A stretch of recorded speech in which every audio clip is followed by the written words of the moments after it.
membahas tema yang cukup menarik, yaitu tentang Raperda Perlindungan Pertanian. Saya ketemu dan sempat dengan public hearing, kami menemukan para petani itu belum sama sekali asuransi itu cair. Nah, ini analisa kami ini lemah di dalam tataran hukumnya, karena satu, di dalam Kabupaten Kudus ini belum mempunyai perda yang kuat untuk mengatur hal itu. Ya, ini yang pertama. Yang kedua, juga petani-petani di Kudus ini butuh kenyamanan, butuh perlindungan yang kuat. Sisi lain, di saat mereka panen petani, di sisi lain mereka akan melakukan tanaman-tanaman apa, tanaman palawija maupun tanaman yang lain, yang menjadikan kendala adalah pupuk. Bahwa memang ini sudah mendesak Raperda tentang perlindungan petani ini, karena di dalam Undang-Undang Nomor 19 Tahun 2013 itu kita sudah ada undang-undangnya dan juga perdanya, Perda Nomor 5 Tahun 2016, dan ini sudah saatnya Kabupaten Kudus untuk memiliki perda perlindungan petani tadi. Kita ngomong tentang perda itu yang paling disikapi, dicermati oleh petani adalah perda ini pemanfaatnya siapa. Itu yang. Jadi setelah kita lihat mengenai topik ya, kita kan ingin buat perda perlindungan petani, sehingga dari arah sini petani pun paham bahwa ini perda ini akan dipakai untuk melindungi kami. Lalu bentuknya apa kira-kira perlindungan yang diberikan kepada kami, gitu kan? Saya selaku dari dinas dan Pak Dr. Nur Hadi selaku kontrol pengawasan berupaya bersama untuk meningkatkan kesejahteraan para petani dengan cara meningkatkan pendapatan dari petani, dengan cara meningkatkan produksi pertanian secara luas, baik itu pertanian tanaman pangan dan hortikultura maupun peternakan, perikanan, dan perkebunan secara umum.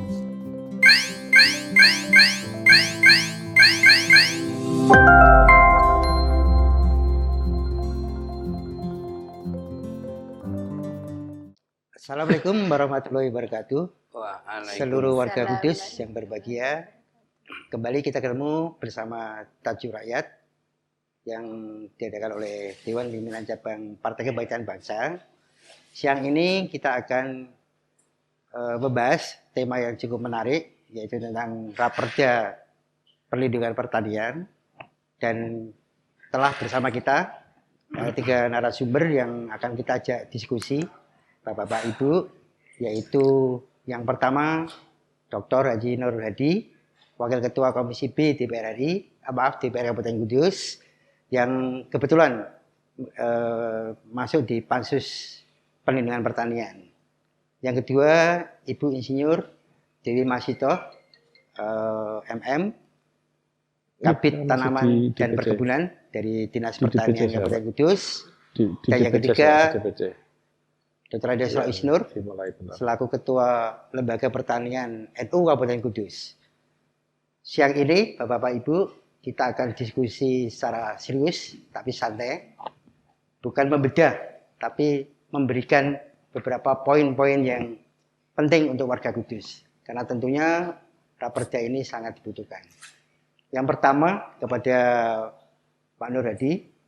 Selamat siang, Pak Nur. Selamat siang, Mas Haji. Ya.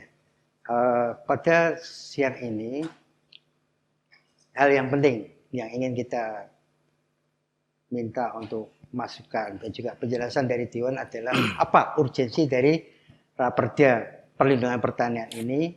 Apakah hanya karena desakan, sudah ada undang-undang, atau memang petani di Kudus sangat butuh itu. Dan yang kedua adalah sejauh mana proses ini sudah berjalan. Itu yang mungkin kita akan diskusikan bersama Pak Nur. Yeah. Yes. Terima kasih. Assalamualaikum warahmatullahi wabarakatuh. Waalaikumsalam. Selamat siang pada Mas Haji selaku moderator, Pak Rois, ini kebetulan teman kita, sahabat kita.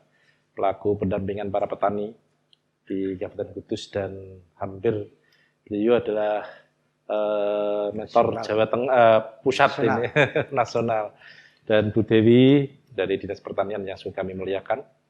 Perlu kami sampaikan Mas Haji bahwa di dalam Raperda inisiatif dari DPRD Kabupaten Kudus di sini tentang pertanian, bahwa di Kabupaten Kudus ini kalau kita lihat bahwa masyarakat Kudus ini skala besar, bahwa selain kependudukan di Kabupaten Kudus ini adalah para buruh, namun mereka ini mempunyai aktivitas yang tinggi dalam pertanian. Dan banyak sekali kenapa di dalam Raperda ini kita muat di situ bahwa di Kudus ini sering banjir, terutama di banjir. Dalam hal ini adalah banyak petani-petanian yang di Kudus ini tidak ada banjir. Ini butuh perlindungan-perlindungan yang tentunya harus diatur dalam Raperda. Walaupun mungkin ya dari Dinas Pertanian, kalau saya dengar dan saya waktu kita ada banjir itu ketemu para petani di sana, asuransi ada yang belum keluar, asuransi yang bagaimana.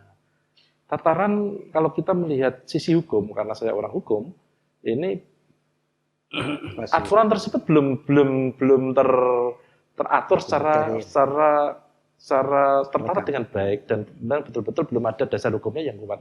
Walaupun para petani ini mungkin aja sudah ada pihak dari difasilitasi dari Dinas Pertanian, mereka akan mengasuransikan kepada pihak lain, apakah pihak perbankan maupun pihak yang menangani pertanian ini. Namun sampai saat ini, kemarin saya ketemu dan sempat dengan public hearing kami menemukan para petani, itu belum sama sekali asuransi itu cair. Nah, ini analisa kami ini lemah di dalam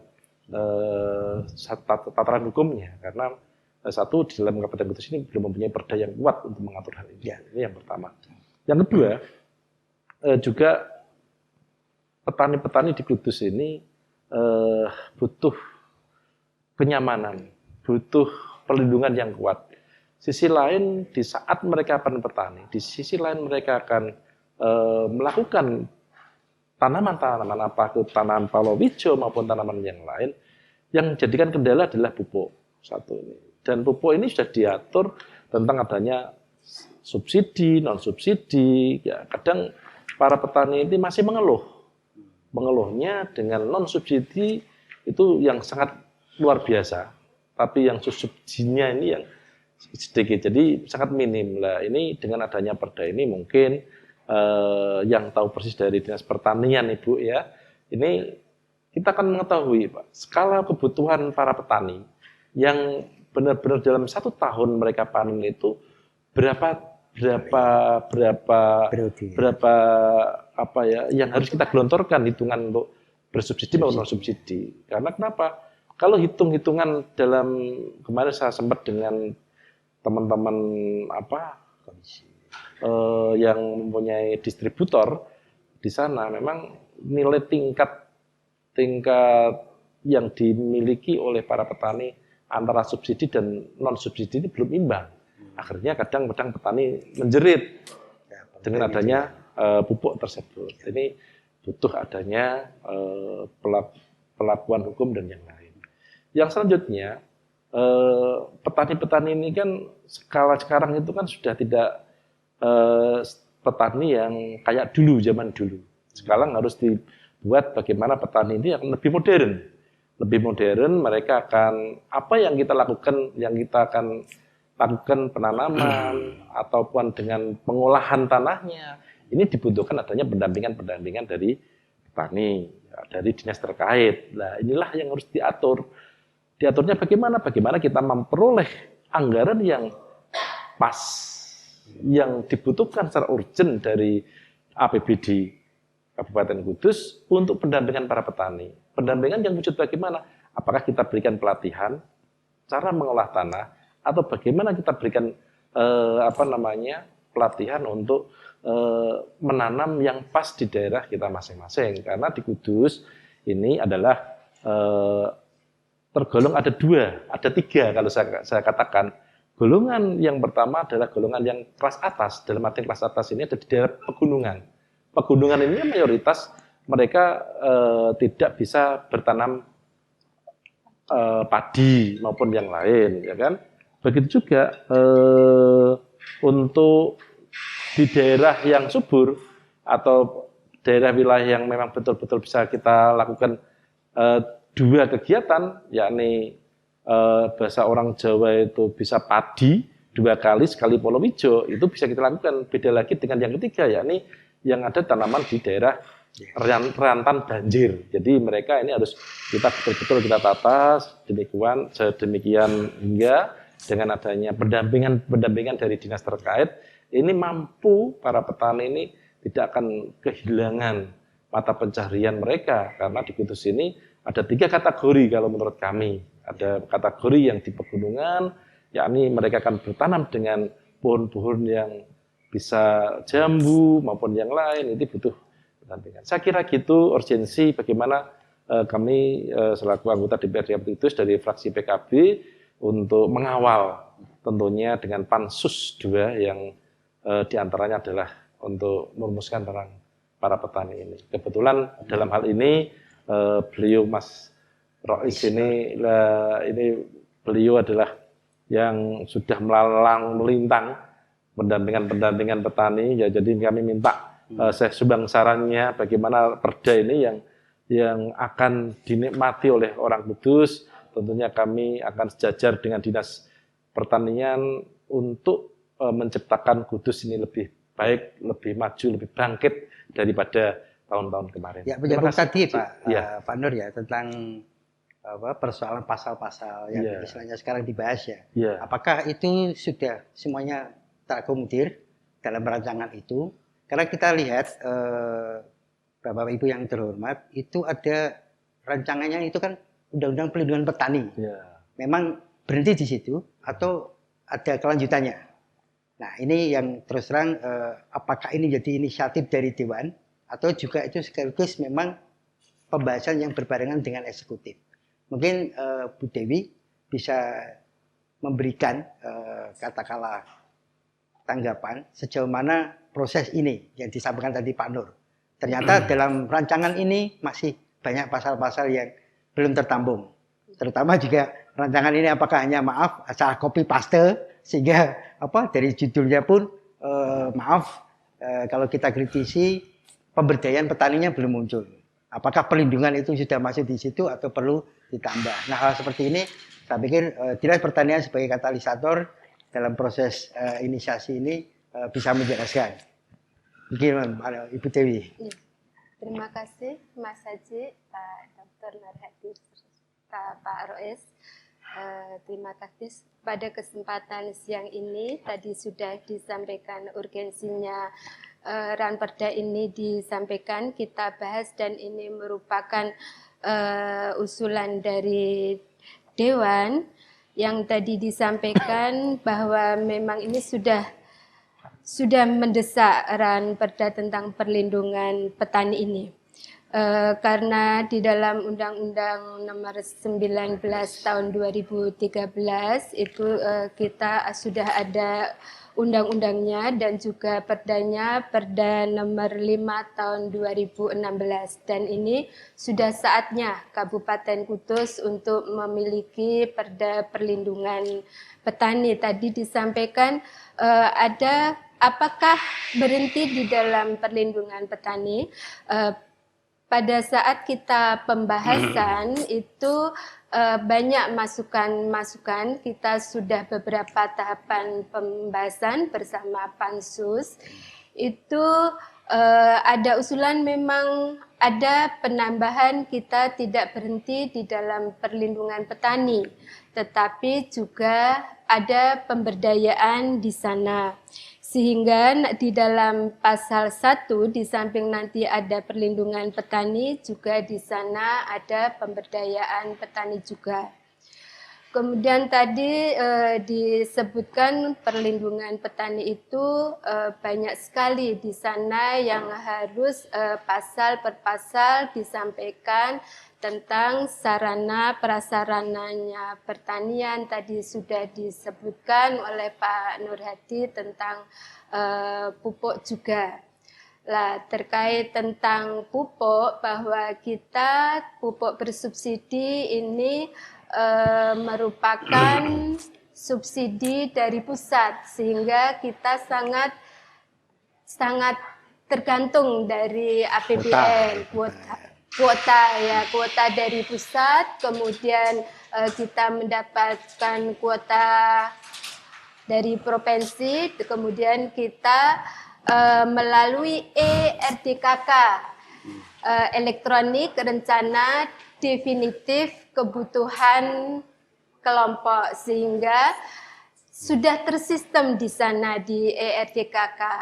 Kemudian dari kuota yang ada dari ERDKK yang sudah diinput oleh teman-teman kami yang ada di lapangan, itu memang semuanya tidak bisa terpenuhi di dalam kuota itu. Karena ya itu menyangkut alokasi di masing-masing kabupaten. Sehingga komposisi subsidi pupuk yang ada di Kabupaten Kudus itu misalnya pupuk urea itu sekitar 90% dari kebutuhan yang ada. Kemudian yang pupuk yang lainnya ada NPK, SP36 itu sekitar 30%. Sehingga itu tidak dapat terpenuhi keseluruhan. Nah, ini memang harus ada semacam skema. Petani yang akan diberi subsidi sudah dituangkan di dalam Ranperda ini, bahwa petani yang akan kita berikan subsidi adalah petani yang luasannya kurang dari 2 hektar. Nah, ini apakah nanti lebih mengkerucut lagi komoditas apa yang akan disubsidi? Kalau tentunya semua komoditas itu mengarah ke subsidi, maka kuota pupuk itu tidak dapat terpenuhi. Maaf Ibu Dewi, Iya. itu semua sudah masuk dalam pasal-pasal yang rancangan ini? Iya, sudah masuk. Jadi, yang itu ya. Termasuk yang berapa sudah pernah petani- dilakukan oleh dinas ya? Sudah, ya, itu sudah masuk. Ya. Dan tadi persoalan tentang pupuk yang selama ini menjadi persoalan petani di Kudus, tentunya kita harus melihat pandangan dari pihak masyarakat. Nah, di sini Pak Rois Nur yang kebetulan berkecimpung dalam kelompok petani yang sekarang diminta, dipercayai untuk memimpin lembaga pertanian di pimpinan cabang NU Kudus. Pak Rois bisa memberi gambaran sejauh mana selama ini sebelum Ranperda ini muncul persoalan-persoalan yang dialami petani, sehingga selama ini terkesan dinas hanya menjalankan fungsi dari kewenangan pusat, tapi tidak ada terobosan-terobosan, sehingga petani-petani ini menjadi agak beban. Saya harus bagaimana, apalagi ketika gagal panen. Nah, sejauh mana selama ini itu bisa diantisipasi? Kami minta pandangan dari Pak Rois dalam hal ini. Ya, terima kasih Mas Haji. Namun sebelumnya, Assalamualaikum warahmatullahi wabarakatuh. Waalaikumsalam. Yang kami hormati dokter kita ini Sekjen, Ibu Insinyur Bu Masito, ya. Dewi Masito. Bu Dewi Masito. Menarik sekali tadi kami menyimak apa yang sudah disampaikan oleh beliau berdua narasumber ini, dan pertanyaan Mas Agus sesungguhnya juga sangat seksi itu. Tetapi mohon maaf Kak, pertanyaan itu nanti semoga terjawab secara otomatis dari penglihatan dan pengamatan para petani yang kemarin sempat kami ajak diskusi yang berkaitan dengan Ranperda ini sebelum jadi perda. Saya kira gitu ya Mas Haji ya. Agak lama dikit nggak apa-apa ya? Nggak apa-apa. Yang pertama-tama kita ngomong tentang perda itu yang paling disikapi, dicermati oleh petani adalah perda ini pemanfaatnya siapa. Itu yang pertama. Jadi setelah kita lihat mengenai topik ya, kita kan ingin buat perda perlindungan petani. Sehingga dari arah sini petani pun paham bahwa ini perda ini akan dipakai untuk melindungi kami. Lalu bentuknya apa kira-kira perlindungan yang diberikan kepada kami gitu kan. Nah untuk ini kami coba ada beberapa hal yang dikritisi ya dari perda itu. Yang pertama dari sisi mengingat itu perda ini lebih banyak menggunakan undang-undang cipta kerja. Iya. Itu catatan yang pertama. Padahal sebagaimana kita ketahui bersama undang-undang cipta kerja ini mau dibilang sahih sah ya sudah sah, tapi dibilang masih ngambang ya memang masih di awang-awang karena masih dalam proses belum ada judicial review, kemudian ada peraturan di bawahnya itu ya. Saya khawatir kalau misalnya perda ini nanti menjadi perda yang mendasarkan diri kepada undang-undang cipta kerja, kemudian judicial review itu dikabulkan. Itu mungkin ya Pak Nur ya, itu hanya maaf ya, ini saya potong karena kajian hukum ya. Di situ undang-undang cipta itu hanya salah satu dari nomenklatur untuk ramperda ini. Iya. Nah, ini kami berharap ini menjadi pertimbangan juga kalau misalnya itu nanti ada catatan dari kita bahwa Yang kedua itu di sini memasukkan perubahan iklim. Ya. Jadi kalau sudah bicara tentang perubahan iklim, ini istilahnya bukan memanfaatkan sumber daya di poin-poin pasal-pasal sumber daya alam, tapi harus sumber daya agraria. Dan ini juga sesungguhnya agak mengkhawatirkan juga ya. Kita dulu tahun 2009 itu pernah menghadiri sidang PBB di Thailand itu yang didemo oleh tahun 2009 ya. Kebetulan dari Indonesia itu Pak Menteri waktu itu Hatta Rajasa. Itu yang terjadi itu carbon trading. Jadi carbon trading ya. Perubahan iklim itu ya sama dengan carbon trading. Tetapi carbon trading itu dari sisi hasil trading yang dimanfaatkan itu ya bukan untuk yang punya karbon ya, yang sumber karbon itu memang bahasan tersendiri lah karena ini. Nah, saya khawatir juga perubahan iklim ini sesuatu yang nanti butuh diskusi panjang. Nanti perubahan iklim itu kan dimulai dari reboisasi, penanaman dan segala macam lah. Ya artinya dari hulu ke hilir. Ya dari sisi apa ya? Petani itu memang bisa dipacu untuk bagaimana berperan supaya perubahan iklim itu bisa kita nikmati dengan baik.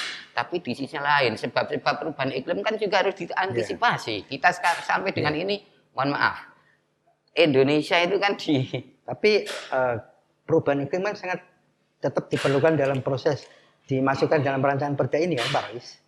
Nah, kalau itu memang menjadi dimasukkan, maka poin-poin yang Pak wujud dari bunyi pasal-pasal itu pun harus muncul ya. Iya. Kemudian yang terkait dengan ini, tadi Pak Nur ini menyebut tentang jaminan sosial itu belum cair ketika ada bencana. Ternyata setelah kita amati di dalam mengingat dan lain sebagainya itu belum memasukkan undang-undang tentang jaminan sosial. Sudah ada, Pak. Sudah ada. Undang-undang nomor 40 lembaran di itu. Pasal bab. Iya. Di pasal 2 asuransi. Pasal 2 asuransi tentang asuransi. Kita sudah. Pasal 25. Ya, pasal 25. Maaf. Ya betul. Sudah ada. Yang belum ada itu tentang pengelolaan dan perlindungan lingkungan hidup. Itu Undang-Undang nomor 32 tahun 2009, padahal itu terkait dengan ada kalimat perubahan iklim itu tadi. Kemudian Yang berikutnya, Undang-Undang Nomor 41 tahun 2009 tentang perlindungan lahan pertanian pangan yang berkelanjutan itu juga belum disimpulkan. Padahal petani itu nanamnya kan mesti di sawah. Ya, pakai lahan Sawahnya mereka. belum dan itu belum ada bunyi yang seperti itu dia. Nah, ini sekedar masukan aja nanti. Saya juga rodok melu isin kalau misalnya undang-undang ini disahkan di orang di samping saya ikut tanda tangan, apalagi pansusnya. Ya menarik yang disampaikan oleh Pak Rois tentang tadi. Ada catatan lain? Oh masih banyak. Masih banyak. Mungkin Iya. gini, biar tidak apa istilahnya beberapa hal yang perlu saya ingin ya Iya. ditanggapi oleh Bu Dewi itu adalah tentang tadi persoalan Asuransi. ganti rugi tadi. Asuransi. Ya asuransi. Sejauh mana sebenarnya kemarin itu sudah bisa dilakukan oleh dinas walaupun ramperdanya ini tidak ada. Iya. Sebenarnya program asuransi ini kita ada alokasi Bapak dari alokasi APBN dan APBD provinsi. Memang APBD kabupaten nanti setelah ranperda ini ya kita nanti bisa untuk Dimunculkan, memunculkan Iya, asuransi itu yang Bapak. dari APBD kabupaten. Iya. Ya. Kemarin memang tahun 2020 ini kita memang dampak perubahan iklim terutama banjir ini banyak sekali sehingga dari lahan-lahan petani kita banyak sekali yang terkena dampak banjir ini sehingga kami berupaya kemarin 2 tahapan untuk bantuan benih ke pusat dan alhamdulillah itu sudah clear semuanya. Luasannya hampir 3.500 hektar bantuan benih. Kemudian kita juga memfasilitasi pompanisasi. Kemudian kita bersurat kepada pusat. Alhamdulillah Kudus mendapatkan 10 pompa air yang pompa besar. 6E. Itu dialokasikan di daerah yang terdampak itu. Iya, dialokasikan. Kalau yang pompa air itu merupakan pengelolaan brigade dari dinas Pak, sehingga tidak hibah itu. Kalau kelompok memang melaksanakan pompanisasi untuk membuang air dari sawah itu kita pinjami pompa itu.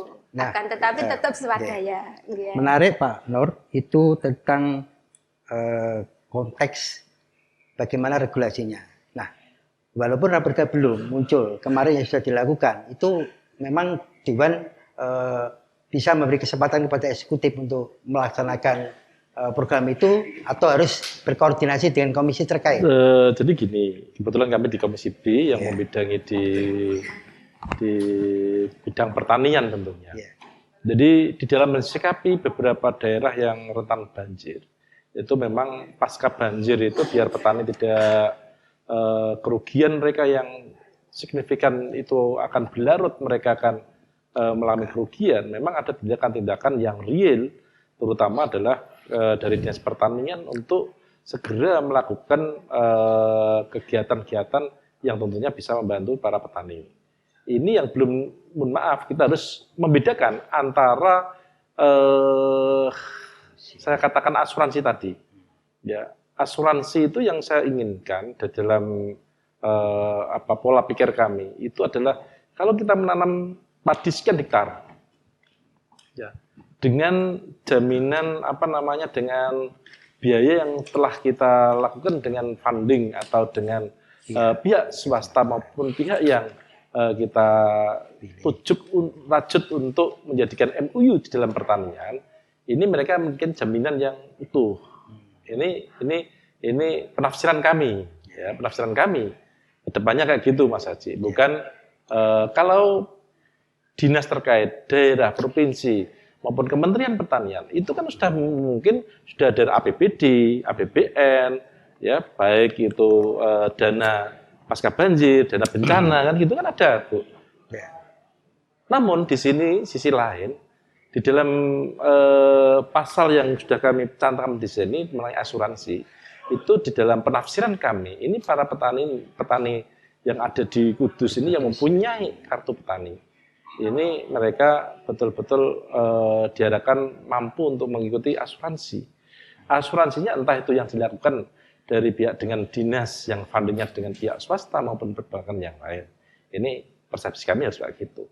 Juga tadi menambahi tentang adanya Bu Dewi tadi, tentang adanya pupuk, saya melenceng sedikit ya. Jadi saya harapan ke depan memang walaupun di Dinas Pertanian itu ada yang namanya tenaga penyuluh per kecamatan, ada tenaga penyuluh yang mereka selalu aktif mendampingi dan dibayar oleh dari pemerintah APBN, ya kan. Ini betul-betul mereka betul-betul data yang real. Petani mana yang memang tidak seperti waktu Mas Aji di KPU dulu kan gitu kan, tidak hanya di depan kursi ini mata atau soft copy dengan desa, tidak, namun betul-betul iya gitu. Jadi kita betul-betul tahu petani itu. Jadi kita akan muncul di sana munculnya pupuk yang bersubsidi. Kadang kita sendiri di daerah itu kan malu dimiskinkan. Mohon maaf, malu dimiskinkan karena saya dulu juga orang-orang pemberdayaan ya Pak ya. Jadi orang desa, orang kecamatan, orang kabupaten itu malu dimiskinkan kalau mereka itu petaninya banyak, butuhnya ini gitu. Sedangkan begitu ada kota yang seperti Bu Dewi disampaikan tadi, kalau kita malu dimiskinkan, malu dipetanikan, kota itu kan nggak mencukupi Pak Rois. Iya. Tidak mencukupi. Akhirnya kenapa? Yang terjadi itu kan petani benturan dengan kita, dengan dinas, dengan kita. Lah, harapan kami ke depan dengan adanya Ramperda ini dan adanya hal ini memang saya berharap dengan dinas terkait itu database itu memang harus valid. Sebetulnya gini Pak Rois, ini menarik gitu.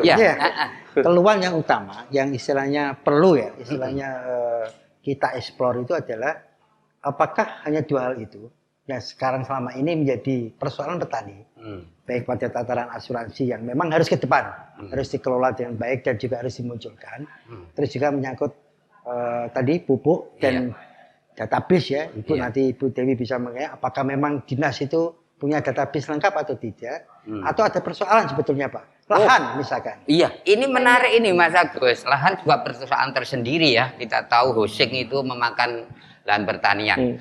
Begini, kita penting juga untuk hitung-hitung anggaran. Maaf ya Bu ya, kita hitung-hitung anggaran. Betul sekali. Sampai dengan masa sekarang ini, Pemda melalui dinas terkait mau tidak mau setiap tahun pasti bikin anggaran. Anggaran itu adalah untuk bantuan-bantuan, kemudian termasuk jaminan sosial. Nah, kenapa jaminan sosial itu dicadangkan? Karena ada prediksi, ada perkiraan kalau petani dapat diduga dan diyakini kalau MT yang akan datang itu gagal karena ada bencana. Nah, sekarang bagaimana kalau kita antisipasinya? Iya, antisipasi. Bentuknya kita meniru di negara lain tidak apa-apa. Di contoh begini, Bu. Kita memang perlu mengkaji sebab-sebab kegagalan petani bisa panen dengan baik. Itu selain karena faktor alam, itu apa?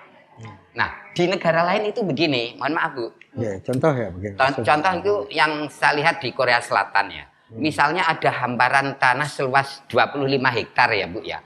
Atau 50 hektar, apalagi kok lebih di sebuah perdukuhan gitu. Di situ pasti dibangun dua bangunan. Dua bangunan itu apa? Dua bangunan itu yang satu untuk laborat. Di laborat situ piranti penelitian tanaman, hama dan seterusnya itu lengkap. Nah, ini tadi terkait Pak Nur yang pendidikan dan pelatihan itu. Lalu petani secara bebas boleh berkonsultasi kepada tenaga-tenaga penunggu dari laborat yang kalau di sini semacam rumah sakit itu ada insinyurnya, ada profesornya bahkan, dan itu yang gaji pemerintah. Dengan demikian maka rekrutmen lulusan pertanian bisa lebih banyak itu Bu, bayangin kalau tiap wilayah kayak gitu. Nah, Ya memang apa namanya? Nah, lalu yang kolom yang satu kan ada 2 ruangan tadi. Itu jelas mulai penelitian tanaman, mulai bibit dan seterusnya komplit lah. Kolom yang satu karena di sana itu kan iklimnya 4. Pada musim iklim kalau bulan ya September sampai Februari lah kira-kira itu. Di sana kan bisa tanam.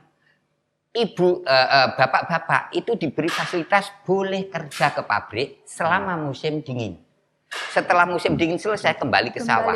Lalu ibu-ibu gimana? Ibu-ibu ikut latihan keterampilan, Ibu. Jadi kalau yang pengen keterampilan memasak ya latihan di situ, latihan kerajian tangan ya di situ. Lalu yang punya anak gimana? Di situ ada playgroup, ada petani di sana ada sudah profesi ya, Pak Rois. Ya, kalau jumlah lahan sama saja. Mau bilang Korea Selatan sama Indonesia tetap luas Indonesia. Tapi maksudnya adalah keseriusan. Lalu yang ketiga ini fasilitas yang di Indonesia itu apalagi Kudus ya mungkin sangat sulit. Di sana itu saya ada teman punya tanah kalau di sini ya 1,5 kotak 2.000 meteran ditanami kembang itu dapat fasilitas kredit kalau di sini 45 juta Bu. Lalu ngangsurnya gimana? Ngangsurnya itu ada tenggang waktu 5 tahun baru mulai ngangsur. Ya, kembali artinya gini. Nah, kayak gitu itu kan jaminan sosial seperti itu. Saya melihat gini, fungsi dari dinas sebagai katalisator. Tadi sudah disinggung oleh Pak Nur bahwa penyuluh pertanian itu selama ini kan sudah ada. Sejauh mana sih sebenarnya peran mereka? Apakah sebetulnya hanya proses, maaf ya, sebuah pekerjaan yang istilahnya ya daripada tidak, maaf ya. Terus yang kedua adalah jarang ketemu dengan petani. Malah yang ditemui itu mungkin bakul-bakul di warung sambil ngopi, sambil hanya tanya lahannya ini berapa dan sebagainya. Ini menyangkut juga ini Bu Dewi harus di Kudus ini database kita punya enggak tentang lahan petani dan juga petani kita. Jangan petani ini maaf ya itu hanya karena ya orang tuanya punya lahan. Kalau nggak ada yang garap itu bagaimana kan gitu. Nah, tadi contoh menarik itu kan ternyata berbeda petani di luar. Gimana Bu Dewi ini peran dari Dinas Pertanian? Ya, terima kasih Mas Haji. Sangat menarik sekali diskusi kita. Semakin lama malah semakin gayeng Pak Rois. Pak Rois cerita banyak di Korea, Pak. Iya, pengennya seperti itu. Betapa kalau petani Indonesia seperti itu. Betul sekali. Teman-teman kami yang ada di lapangan PPL itu mereka itu melaksanakan ya pemberdayaan kepada petani karena mereka harus menyampaikan alih teknologi, bagaimana budidaya yang baik dan juga sekarang kan kita sudah artinya dalam pengelolaan budidaya pertanian banyak sekali kita yang sudah menggunakan Alsintan itu teman-teman kita di lapangan itu sudah melakukan itu.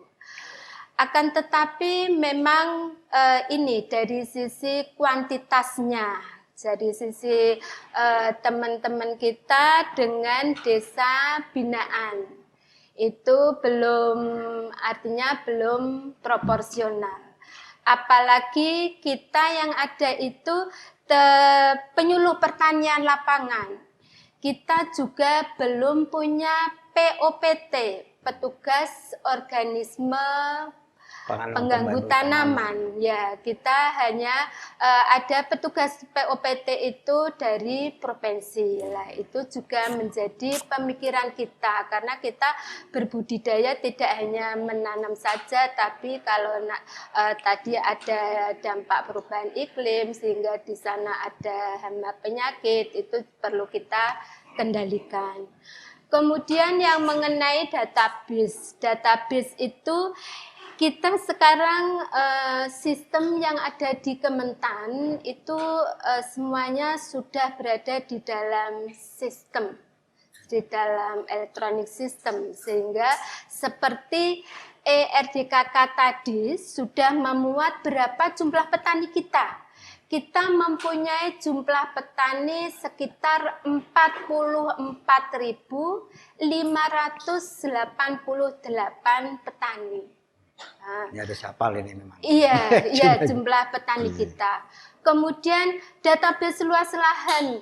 Database luas lahan kita sudah punya data identifikasi lahan pertanian. Kita posisi berada di 20.406 hektar.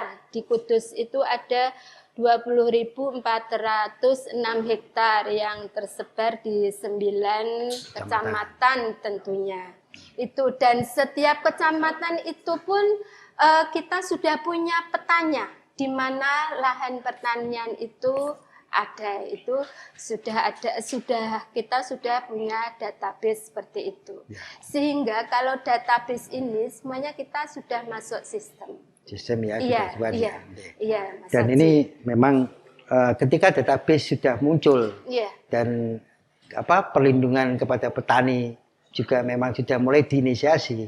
Ini memang yang memang kita lihat itu Pak Nur ya, itu banyak contoh, misalkan selama ini itu kelompok-kelompok itu hanya, maaf ya, istilahnya ketika dapat bantuan dari pemerintah, baik itu alat pertanian dan sebagainya, itu proses untuk edukasi bagaimana pemeliharaan itu sebetulnya juga katakanlah sulit. Nah, sebetulnya di sini proses pengawasan yang dilakukan dalam oleh pihak legislatif, komisi terkait ya, apa yang sudah dilakukan oleh Dinas Pertanian ini, bagaimana monitoring evaluasi ini berjalan. Jadi selama ini bagaimana proses itu bisa istilahnya diterima oleh petani. Ketika peluang-peluang tadi misalkan ada dataran yang memang itu penting untuk dikembangkan ini. Sejauh mana peran dari komisi terkait dalam hal ini, Pak Nur? Oke, ini agak melenceng sedikit Bu Dewi ya. dari isi dari ini, yang penting adalah kita ingin melindungi para petani di Kudus saja. Jadi kami dari legislatif, dalam hal ini dari Komisi B, kita bicara Komisi B sebagai wakil ketua, dan Bu Dewi juga pertanian, kita akan selalu berkoordinasi di dalam sini untuk di dalam bantuan-bantuan atau pendampingan. Itu jelas sampaikan tadi Bu Dewi bahwa di setiap kecamatan itu ada yang namanya penyuluh, tenaga penyuluh. Yang anggaran itu bisa dianggarkan APBN dan APBD juga. Jadi kita harus bagian-bagian. Dan ini pun kerja daripada penyuluh, memang mereka selalu mendampingi, mendata, dan mereka akan terjun di masing-masing kecamatan. Ya, kalau kita bagaimanapun juga secara monitor, ya bagaimana mereka akan memberikan pelayanan seperti Pak Rois tadi menyampaikan bahwa sebagai rumah sakitnya ya penyuluh tadi. Penyuluh itu tenaga insinyur yang tidak jauh dari Kudus ya, memang asli Kudus Bu Dewi ya, semuanya asli Kudus. Dan mereka tahu peta Kudus. Karena yang ditaruh di kecamatan itu hampir rata-rata putra daerah. Putra daerah. Ini satu tentang adanya rumah sakit petani. Ini saya katakanlah rumah sakit petani lah. Kita di masing-masing kecamatan ini sudah mempunyai namanya tenaga penyuluh. Tentang masalah adanya kami, bagaimana untuk sistem monitoring kami. Kami memang apapun yang ada di dalam APBN yang akan digelontorkan di Kudus, ini kan sudah tertuang di dalam rencana dan segalanya. Apapun bantuan yang dilakukan mereka ini harus jelas. Kami setelah dari Bu Dewi yang memberikan ke sana, kami sebagai orang yang untuk memonitoring, kami memang minta database di sini, petani yang mana, kelompoknya yang mana. Jadi kami kadang tanpa pengaturan dinas terkait, kami akan turun sendiri, asalkan kami menerima database yang menerima tersebut. Nah, ini. Hal ini tentunya para petani-petani memang di sini kan dibutuhkan kelompok. Tapi kadang petani mereka tidak sadar ingin dijadikan kelompok ini, kadang masih punya paradigma yang lama. Mereka nggak mau dijadikan sebuah kelompok. Sebetulnya kelompok itu kan luar biasa, lebih strategi, tidak hanya individu. Namun kadang para petani ini masih enggan. Mereka dengan kehadiran teman-teman penyuluh, jadikan kelompok petani apa itu masih enggan. Karena mempunyai paradigma bahwa yang dijadikan kelompok ini hanya sebagai pancatan, sebagai Pak Rois bahasa kasarnya hanya untuk memperoleh sesuatu saja. Tapi pasca mereka jadi kelompok ini nggak dioleh-oleh. Tapi ini saya sudah jauh-jauh membuang paradigma itu, Bu Dewi ya. Kita harus betul-betul mampu untuk monggo Pak Insinyur. Lah. Mampu untuk sini teman semuanya ini lah. Pak Nardi lah. Oh enggak, di sini aja. Monggo Pak Nardi lah, Pak Nardi di tengah. Mantap. Sini jenengan di sini, dengan di tengah lah. Ini makasih nih Pak Senior. Ya.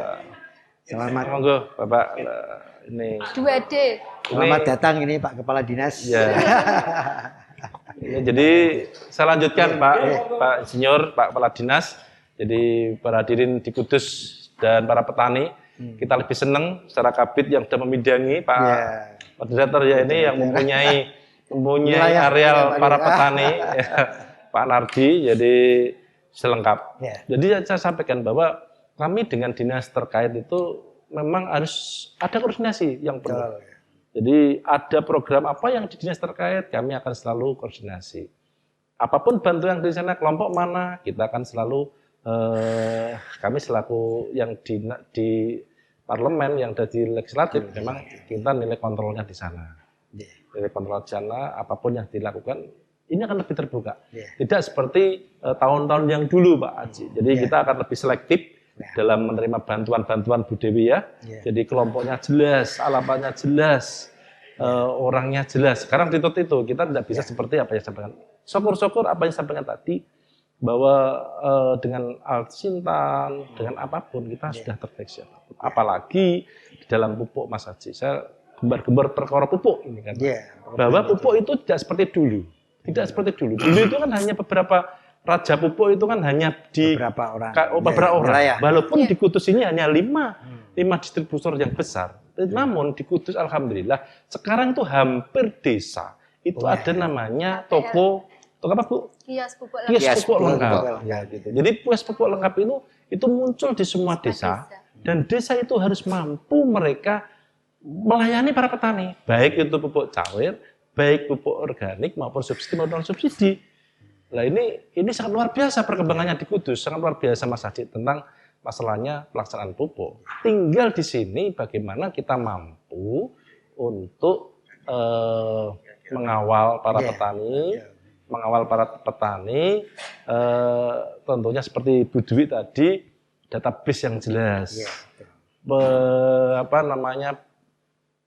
kepemilikan kartu petani. Kadang para petani kadang tadi yang sampaikan malu mereka jadikan seorang petani, tapi di saat mereka butuh pupuk mereka tak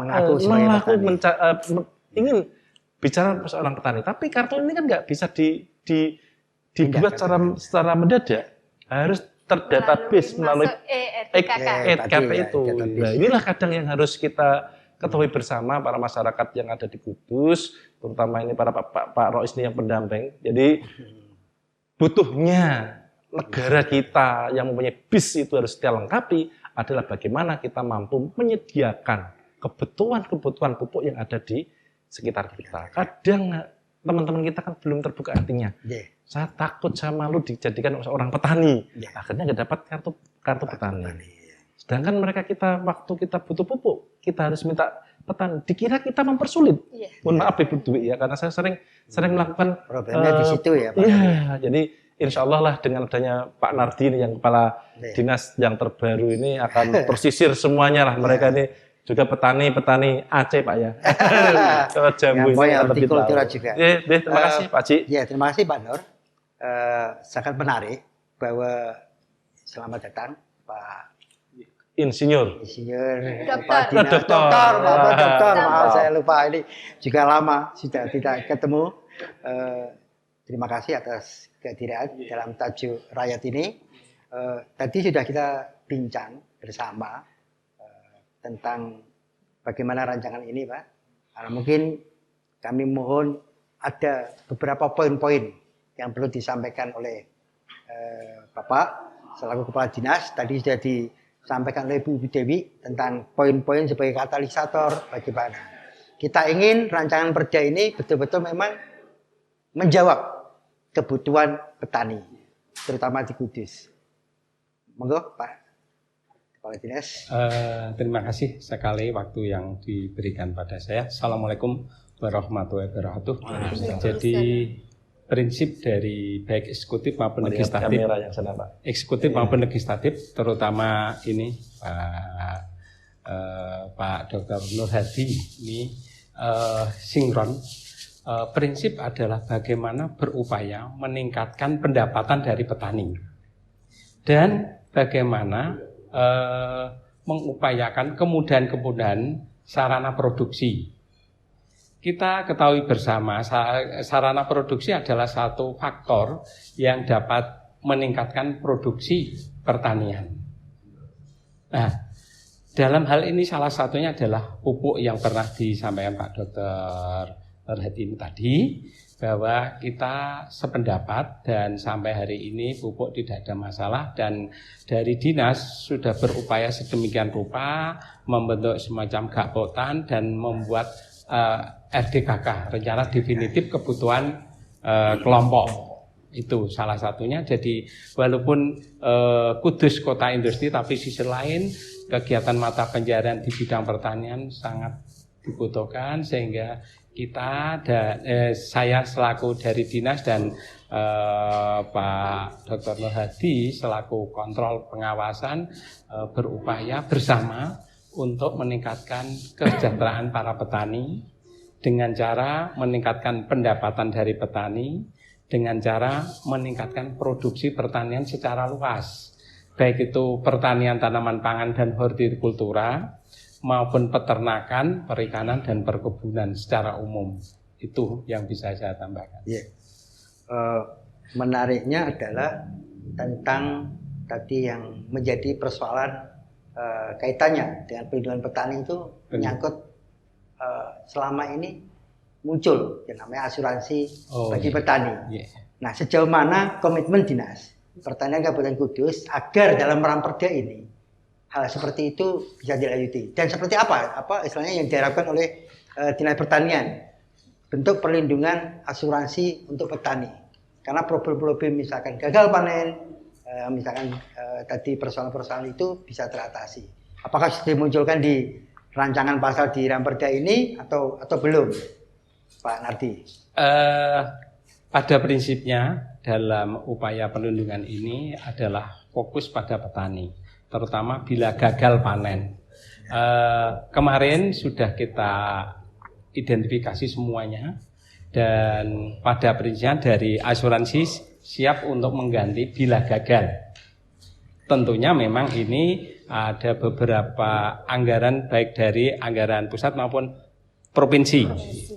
Mungkin dari Bu Kabid mau nambah, silahkan. Iya, Mas Haji, apa yang yang di dalam Ranperda itu sudah ada di pasal 25. Itu terkait dengan asuransi pertanian, dan juga di dalam pasal 39, sehingga di situ sudah disampaikan, artinya pemerintah daerah itu memfasilitasi setiap petani yang menjadi peserta asuransi pertanian, meliputi kemudahan untuk menjadi peserta, kemudian juga kemudahan terhadap perusahaan asuransi, dan juga mensosialisasikan kepada petani-petani terkait dengan asuransi AUTP ini, asuransi usaha tani padi. Memang selama ini yang terkait asuransi baru tanaman padi, ya, belum. Jadi belum memang semua ini Bu Dewi, tanaman keseluruhan. Kita berharap itu kan petani yang menjadi tulang punggung, ya istilahnya, keluarganya dan sebagainya, ketika ada persoalan-persoalan itu harus dihadapi. Nah, sejauh ini bagaimana Pak Rois tentang pembiayaan asuransi ini, kendalanya di petani itu apa? Maaf ya, misalkan di NU ya, itu kan ada lembaga pertanian yang misalkan notabene-nya banyak petani itu memang masyarakat di tingkat desa. Nah, asuransi pembiayaan ini bagaimana? Misalnya selama ini yang istilahnya katakanlah diterima oleh petani, apakah sudah cukup atau lama atau malah bingung? Ya, kalau itu sebuah pertanyaan, Kalau yang jawab saya nggak enak juga. Tidak apa-apa Pak Rois. Memang harus mewakili petani biar didengar oleh beliau-beliaunya ini. Ya mohon maaf karena mungkin Ibu Dewi lebih tahu ini berapa dari petani di Kalibungu atau di Kecamatan Jati atau di Kecamatan Merjubo yang sudah klaim asuransi tentang itu dan sukses, presentasinya itu mungkin lebih tepat. Tetapi saya lebih mohon maaf agak menyimpang dikit mumpung ada Pak Kepala Dinas ini. Jadi kalau Ibu Dewi, Pak Nur, kemudian Pak di sini tadi titik tekan dari perlindungannya kepada petani adalah mulai apa yang ditanam, bagaimana cara menanamnya dilindungi. Lalu alat yang dipakai untuk menanam juga dilindungi supaya lebih modern lagi adalah beratnya itu di sawah misalnya di Kalibungu Honocoroko itu ada 2 bangunan laborat petani, di situ ada insinyur bla bla bla bla bla. Dapurnya Pak Nur itu. Yang kami mohonkan ini perlindungan dari teman-teman kita yang mempunyai hobi untuk menanam pisang, rambutan, duren, dan pohon-pohon yang di atas. Selama ini itu dipasarkan menurut apa yang ada di jalan, kemudian secara tradisional. Bagaimana kalau misalnya model pemasarannya itu ditambah ya? Kira-kira mungkin apa enggak ini Pak DPR sama Pak Adin? Jadi ada satu contoh itu begini. Misalnya di depan itu ada. Perlu pasar petani itu? Iya, bukan. Ya, itu boleh. Misalnya di depan itu ada warung nasi. Kalau misalnya ada orang beli nasi, nasinya ya jangan jumlah petani terus sak gini, sak gunung aja sayure apa. Tapi nasinya cuma ya separuh dari gunung itu. Kemudian lauknya juga sederhana. Tapi di luar itu ada setelah makan nasi itu ada sajian buah yang diiris-iris. Jadi orang misalnya daerah utara itu yang nanam mangga, yang nanam nanas. Itu misalnya mohon maaf ini disajikan dan di piring yang lain tapi cuma separuh gini. Jadi diiris 3 halaman. Ya separuh? Ya nanti pembeli berikutnya. Tapi ini mohon maaf, ini kedengaran lucu. Tapi ini nanti selain pisang itu ada nanas yang juga misalnya 3 biji, 3 iris. Nanti juga ada berimbing yang 3 iris. Dan itu dibayar dipangan dibayar. Misalnya keluarga nggak makan, ya tetap dibayar. Ini mohon maaf, ini hanya contoh bentuk perlindungan kepada orang yang punya hobi tani. Dijadikan salah satu menu di dalam makanan dengan itu. Makanan yang ada di warung. Mau tidak atau mau warung itu harus membeli itu Pak ya. Seperti kayak kita makan di warung Padang kan gitu kan. Iya. Jadi itu bentuk perlindungan supaya teman-teman kita yang gemar punya hobi menanam itu yang ibadahnya sih terlampau besar ya Pak, agar panen sedekah tonggone, Dan di situ perlu masuk Pak Nur. Perlu masuk di rancangan ini atau itu Bu hanya cuma sampai di teknis saja? Teknis. Tadi di peraturan bupati bahwa kita pergubnya bupati. Tinggal kadang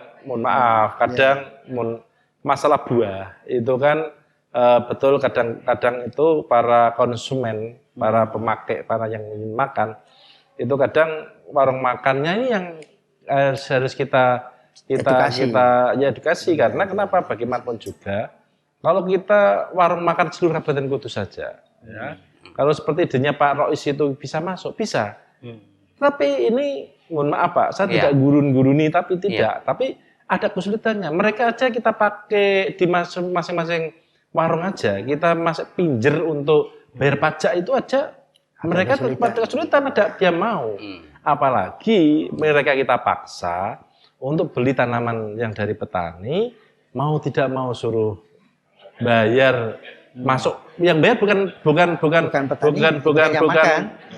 rumah makannya loh ya yang bayar kan para makan tapi asumsi mereka itu kan tetap mereka menjadikan sebuah kemahalan waktu mereka berjualan. Kadang orang Kudus kan mikirnya itu, Pak.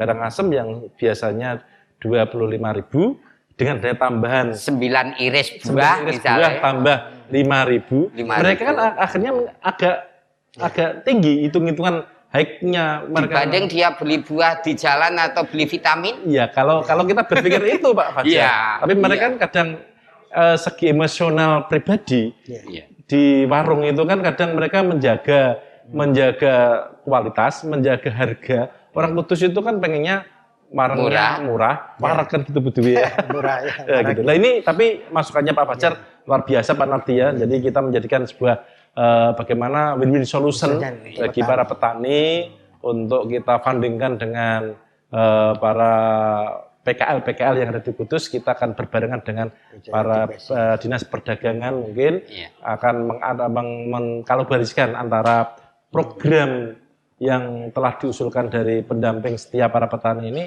biar kita menjadikan sebuah perlindungan para petani ini, mungkin juga kita masukkan dengan dinas terkait dalam ini dinas perdagangan, karena bagaimanapun juga mereka kita titik tekankan ini kan harus melalui mekanisme yang ada. Ini masukannya bagus sekali Pak Rois. Tapi dan ini menyambung tadi Pak Nur tentang Ramperda ini. Tentunya kita tidak istilahnya saat ini harus sempurna dan sebagainya. Harapan dari Dewan sendiri, pansus ini, petani bisa menerima manfaat dari perda ini kapan? Jadi proses Ramperda ini masih kita godok, masih kita kemarin sudah kita public hearing bagi seluruh dari universitas, dari UMK, dari para petani, dari seluruh mitra kami yang juga yang mempunyai pupuk Pak Nardi ya, kita undang semuanya. Sebagai elemen sudah kita undang semuanya. Para petani, para kapoktan sudah kita undang bersama dengan kita sajikan draft Ramperda ini. Banyak sekali masukan-masukan yang diantaranya yang sudah dirangkum dengan tim kami bahwa mereka memang yang diinginkan adalah tentang pelayanan pupuk satu itu. Yang kedua tentang adanya pencairan, tentang adanya asuransi yang muncul yang terjadi hanya musibah.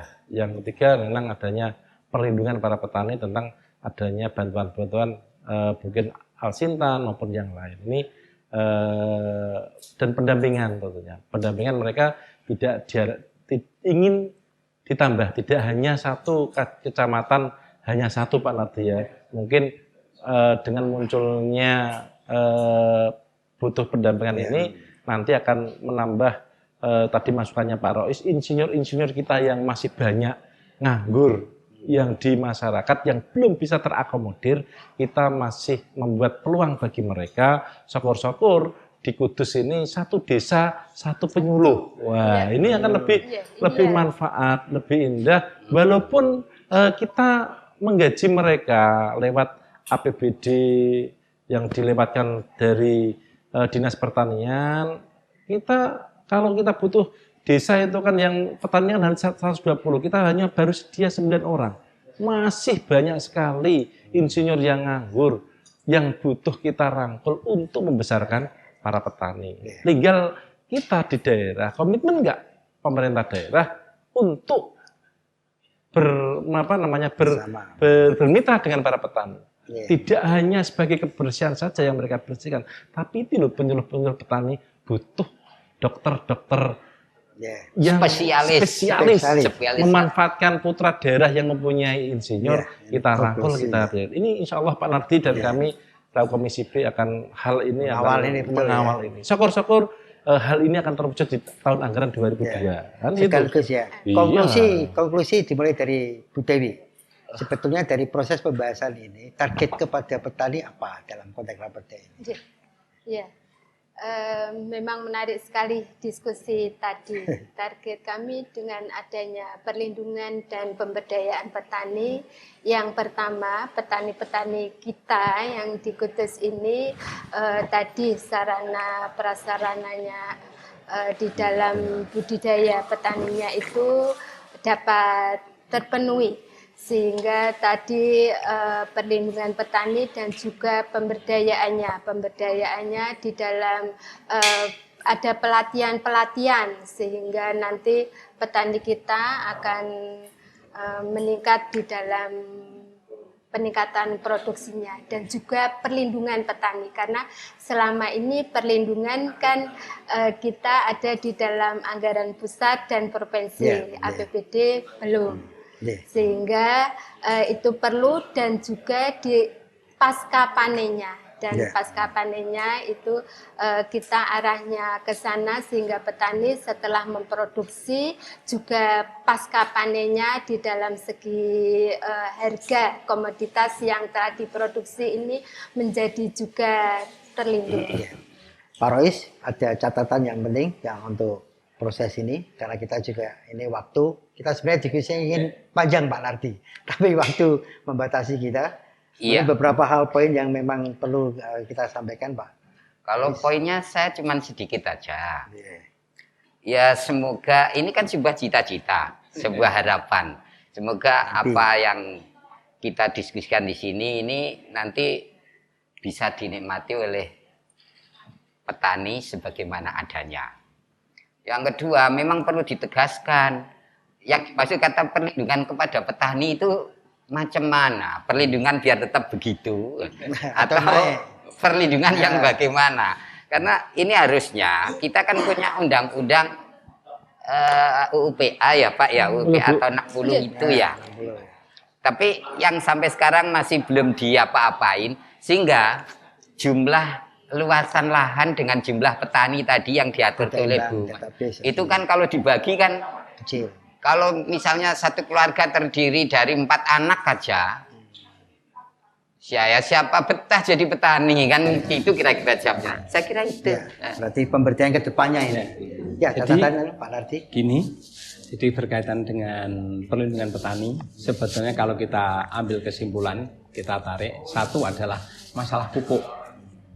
Pupuk dikendalikan sedemikian rupa, tidak ada yang menyalahgunakan pupuk. Yang kedua tentang pasca panen. Pasca panen ini perlu ada bagaimana menangani hasil produksi pertanian yang mudah busuk dan lemah di dalam hierarki perjalanan tata niaganya itu.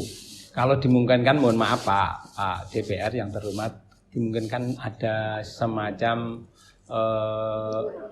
apa kemarin itu BUMD Pak, yang menangani bukan hanya padi saja, palawija dan buah-buahan. Saya tertarik dengan Pak Rois. Sebetulnya memang ini ada dua hal. Di sisi lain peningkatan gizi, diversifikasi makanan, dan yang kedua adalah menampung dari produk pertanian, bukan beras, non beras. Ini bisa harganya layak. Yang ketiga tadi tentang asuransi, ini penting, harus cetok. Kalau tidak cetok nanti jadi permasalahan. Sebetulnya hanya itu. Jadi saya matur pada Pak DPR terhormat, dimungkinkan ada BUMD di tingkat kabupaten. Yang saya tertarik sekali Pak Dr. Nur Hadi, itu kalau bisa setiap desa ada satu penyuluh. Wong situ kan untuk kelengkapan ada Babinsa, terus ada itu Babin Kamtibmas. Alangkah baiknya kalau satu bidan desa ada. Yang tidak ada tuh penyuluh desa, satu desa satu orang. Iya, bisa dua Pak, duet. Yang dari dinas satu, yang dari NU satu. Apa-apa. Itu masih layak.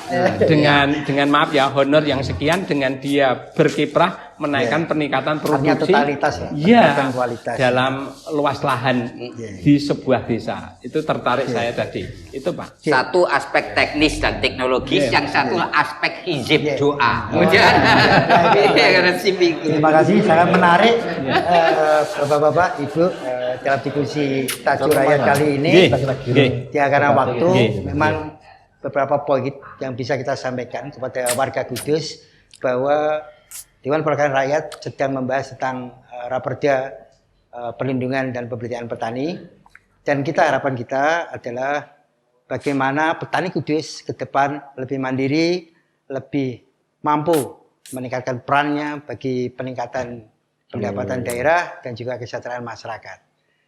Tadi poin-poin penting yang perlu kita harapkan bisa, mohon maaf ini juga ada wakil rakyat kita Pak Nur Hadi, beberapa poin yang penting tadi juga catatan dari Bapak Kepala Dinas tentang perlunya persoalan pupuk ini tidak menjadi bumerang di setiap musim tanam petani, istilahnya persoalan yang selalu menjadi beban di masyarakat. Yang kedua adalah ke depan perlu memang harus ada badan usaha milik daerah yang mampu memandirikan petani. Tentunya seperti apa. Dan kita harapkan rekan-rekan penyuluh pertanian itu lebih banyak. Jadi satu penyuluh satu desa. Tidak hanya satu produk satu desa, tapi penyuluhnya juga. Tapi betul-betul harus perannya betul-betul untuk petani. Jangan hanya untuk tempat jagongan kan gitu kan, paguyuban baru nanti kan gitu. Dan yang terakhir yang menarik adalah kita berharap Ramperda yang dalam waktu dekat ini akan menjadi perda mampu menjawab persoalan-persoalan petani di Kudus dan Amin. Petani di Kudus lebih sejahtera. Intinya itu ya Pak Rois, ditutup dengan doa kan gitu kan. Doa untuk bersama, bukan kita doa di sini enggak, masih doa untuk petani kita. Iya. Terima kasih kepada Pak Nardi selaku Kepala Dinas telah rawuh di Tajuk Rakyat. Pak Nur Hadi dari Wakil Ketua Komisi B, Ibu Dewi dari Kabit Tanaman dan Perkebunan, Pak Isnur dari Lembaga Pertanian NU. Kita berharap petani di NU juga semakin berdaya untuk kedepannya.